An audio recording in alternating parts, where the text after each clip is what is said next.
യുദ്ധം ഒരുപക്ഷെ എല്ലാറ്റിന്റെയും സർവനാശത്തിലേക്ക്, അതുമല്ലെങ്കിൽ അണയാൻ പോകുന്ന തീയുടെ ഒരു ആളിക്കത്തൽ മാത്രം. ഇതിൽ ഏതായാലും ബാധിക്കാൻ പോകുന്നത് സാധാരണക്കാരായ ജനങ്ങളെയാണ്. കുറച്ച് ദിവസങ്ങളായി വാർത്താ മാധ്യമങ്ങളിൽ ചർച്ച ചെയ്യുന്ന വിഷയമാണ് ഇസ്രായേൽ ഇറാൻ സംഘർഷം. എന്തിനാണ് ഇരു രാജ്യങ്ങൾ തമ്മിൽ ഏറ്റുമുട്ടുന്നത്? എന്താണ് ഇതിന്റെയൊക്കെ റീസൺ? ഇനി ഈ ഏറ്റുമുട്ടൽ ഇങ്ങനെ തുടരുകയാണെങ്കിൽ അത് മറ്റ് രാജ്യങ്ങളെ പ്രതികൂലമായി ബാധിക്കുമോ? അതുമല്ലെങ്കിൽ ഒരുപക്ഷെ അടുത്ത ഒരു വേൾഡ് വാറിലേക്കുള്ള തുടക്കമാണോ ഈ യുദ്ധം എന്ന് പറയുന്നത്? അപ്പോൾ ഇന്നത്തെ ഈ ഒരു വീഡിയോയിൽ ഈ ഒരു കാര്യങ്ങൾ മുൻനിർത്തിക്കൊണ്ടാണ് നമ്മൾ ചർച്ച ചെയ്യാൻ പോകുന്നത്. സക്സസ് അക്കാഡമിയുടെ പുതിയൊരു വീഡിയോയിലേക്ക് ഏവർക്കും സ്വാഗതം. ഇസ്രായേലിന്റെ റൈസിംഗ് ലയൺ മിഷന്റെ ഭാഗമായിട്ട് ജൂൺ 13-നാണ് എല്ലാത്തിന്റെയും തുടക്കം.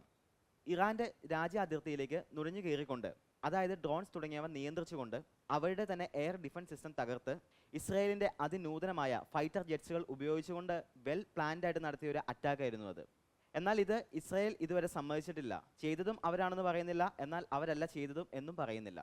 ഇതിലെടുത്ത് പറയേണ്ട ഒരു കാര്യം, ഇറാന്റെ പല പ്രദേശങ്ങൾ, പ്രത്യേകിച്ച് അവരുടെ ന്യൂക്ലിയർ ഫെസിലിറ്റീസ്, അതുപോലെ തന്നെ അവരുടെ മിലിറ്ററി ജനറൽസ്, ഇവരുടെ നേരെയുള്ള ഒരു ആക്രമണമായിരുന്നു നടന്നിരുന്നത്. അപ്പോൾ ഇതിന്റെയൊക്കെ ഒരു പ്രത്യാക്രമണം എന്ന നിലയിലാണ് ഇറാൻ തിരിച്ച് ഇസ്രായേലിനെയും അറ്റാക്ക് ചെയ്തത്. വളരെ നല്ലൊരു സുഹൃത്ത് ബന്ധം നിലനിന്നിരുന്ന ഈ രാജ്യങ്ങൾ തമ്മിൽ എങ്ങനെയാണ് ഇത്രയും വലിയ ശത്രുക്കളായത്? ഇതിന് പല കാരണങ്ങളാണ് പറയപ്പെടുന്നത്. നമ്മളൊന്ന് ചരിത്രത്തിലേക്ക് നോക്കുകയാണെങ്കിൽ 1940 മുതൽ 1979 കാലഘട്ടം വരെ ഇറാൻ, ഇസ്രായേൽ, അമേരിക്ക തുടങ്ങിയ രാജ്യങ്ങൾ തമ്മിൽ നല്ലൊരു ബന്ധം നിലനിന്നിരുന്നു.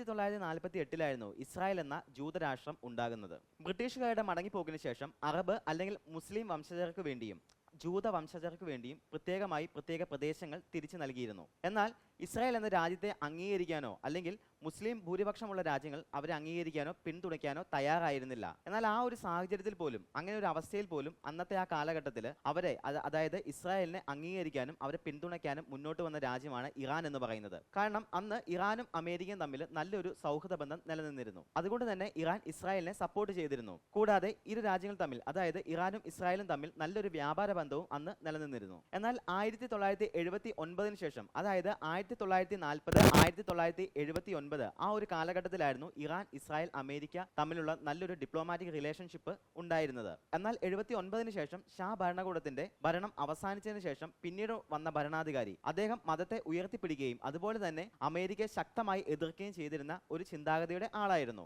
അപ്പോൾ തന്നെ ബാക്കിയുള്ള കാര്യങ്ങൾ നമുക്ക് ഊഹിക്കാവുന്നതാണ് ഇനി എന്താണ് സംഭവിക്കാൻ പോകുന്നതെന്ന്. ഇങ്ങനെ മതത്തെ ഉയർത്തിപ്പിടിക്കുകയും മറ്റൊരു രാജ്യത്തെ അല്ലെങ്കിൽ അമേരിക്കയെ ശക്തമായി എതിർക്കുകയും ചെയ്തിരുന്ന ചിന്താഗതിയുടെ ഒരാളെ ഒരിക്കലും ഇസ്രായേൽ അംഗീകരിക്കാൻ തയ്യാറായിരുന്നില്ല.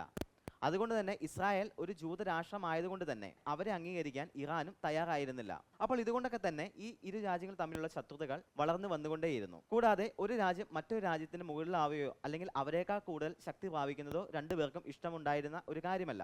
കാരണം അങ്ങനെ ഒരു രാജ്യം മറ്റൊരു രാജ്യത്തിന്റെ മേലെ ശക്തി പ്രാപിക്കുകയാണെങ്കിൽ അത് മറ്റൊരു രാജ്യത്തിന് നിലനിൽപ്പിനെ തന്നെ ബാധിക്കുമെന്ന് അവർക്കറിയാമായിരുന്നു. ചെറിയ ചെറിയ യുദ്ധങ്ങൾ ഇരു രാജ്യങ്ങളുടെ ഇടയിൽ നടക്കുന്നുണ്ടായിരുന്നു എങ്കിൽ പോലും 1980-ക്ക് ശേഷമാണ് ഇത് കൂടി വന്നത്. ഈ ഒരു കാലഘട്ടത്തിന് ശേഷം ഇസ്രായേൽ നടന്നിട്ടുള്ള പല ഭീകര ആക്രമണങ്ങളുടെയും പിന്നാമ്പുറം നമ്മൾ പരിശോധിക്കുകയാണെങ്കിൽ അതിന് ഇറാന് പങ്കുണ്ടെന്ന് മനസ്സിലാക്കാം. അതുപോലെ തന്നെ ഇറാന് പങ്കുണ്ട് എന്നുള്ളൊരു ആരോപണങ്ങൾ ഉയർന്നു വന്നിരുന്ന ഒരു സാഹചര്യവും ഉണ്ടായിട്ടുണ്ട്. അപ്പോൾ ഇതിൽ നിന്നുമൊക്കെ നമുക്ക് മനസ്സിലാക്കാം പണ്ട് തൊട്ടേ ഈ യുദ്ധങ്ങൾ അല്ലെങ്കിൽ ഈ ഒരു സംഘർഷം നിലനിന്ന് വന്നിരുന്നു എന്ന്. ഇപ്പോഴാകട്ടെ ഇറാന്റെ ആണവ പരീക്ഷണ കേന്ദ്രത്തെയാണ് ഇസ്രായേൽ ആക്രമിച്ചിട്ടുള്ളത്. എന്തുകൊണ്ടാണ് ഇസ്രായേൽ ഇറാന്റെ ആണവ പരീക്ഷണ കേന്ദ്രങ്ങളെ തന്നെ ആക്രമിച്ചത്? അതിന് കാരണം 2010 മുതൽ ഇറാൻ ആണവ പരീക്ഷണങ്ങളിൽ ആ ഒരു മേഖലയിൽ ശക്തി പ്രാപിച്ചിരുന്നു. അതുകൊണ്ട് തന്നെ ഇസ്രായേലിനറിയാം അങ്ങനെ ഇവർ ശക്തി പ്രാപിച്ചു വരികയാണെങ്കിൽ അത് തന്റെ രാജ്യത്തിന് ഒരു ത്രെട്ടാകുമെന്ന്.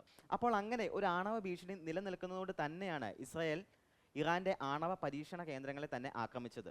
എന്നാൽ ഇറാന്റെ ആക്രമണങ്ങളോ ഇസ്രായേലിന്റെ അതിനൂതനമായ അതിപ്രശസ്തമായ അയൺ ഡോം ഫെസിലിറ്റി, ആ സംവിധാനങ്ങളെ തന്നെ മറികടന്നുകൊണ്ടായിരുന്നു അവരുടെ അറ്റാക്കുകൾ. കൂടാതെ ഇസ്രായേൽ യുഎന്റെ ഭാഗമായി വരുന്നത് ഇറാൻ ശക്തമായി എതിർത്തിരുന്നു.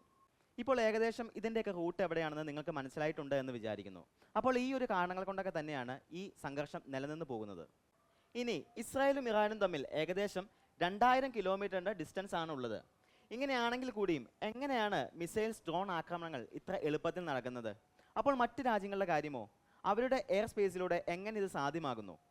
ഇറാഖ് പൊളിറ്റിക്കൽ ഇൻസ്റ്റബിലിറ്റി കൊണ്ട് ഇറാഖ് ഇപ്പോൾ ഒരു കംപ്ലീറ്റ്ലി ഫെയിൽഡ് സ്റ്റേറ്റ് ആണെന്ന് നമുക്ക് പറയാൻ സാധിക്കും. ഇറാന്റെ എയർ സ്പേസ് ഇപ്പോൾ കൺട്രോൾ ചെയ്യുന്നത് അമേരിക്കയാണ് എന്ന് വേണമെങ്കിൽ നമുക്ക് പറയാം.